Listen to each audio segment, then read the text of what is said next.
তোদের জন্য লেট হয়ে গেল, খারাপ লাগছে। লাস্ট মিনিটে দাদু আমার ব্লাউজের ফিটিং করছে, আমি সবসময় লেট।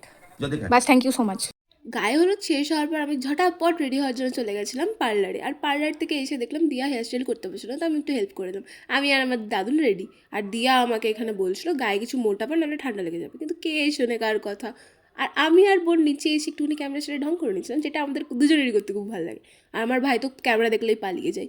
দেখো এখানে এসেও চুল ঠিক করছিল, আর কোনো জায়গা পাইনি। হঠাৎ করেই পাশে গান বাজতে শুরু করলো, আর আমিও নাচতে শুরু করে দিয়েছিলাম। আর এখানে মামা রেডি হয়ে বেরিয়ে যাচ্ছে বিয়ে করতে যাওয়ার জন্য। তোদের জন্য লেট হয়ে গেল, খারাপ লাগছে। আমার বউটা কতক্ষণ ধরে ওয়েট করছে আমার জন্য, তোরাই আমাকে লেট করিয়ে দিলি। তোদের এই সাজা গোজা।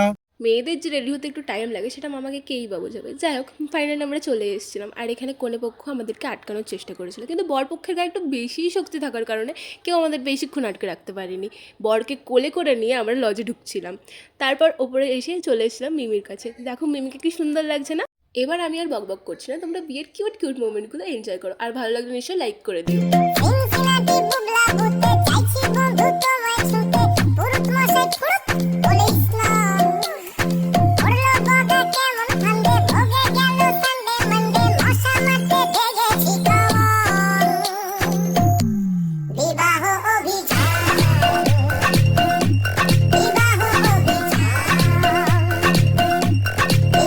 রিসেপশনের দিন আমি আর কোনো ব্লগ করিনি, তো তোমাদের সাথে দেখা হচ্ছে অন্য কোনো ব্লগে। ততক্ষণের জন্য টাটা।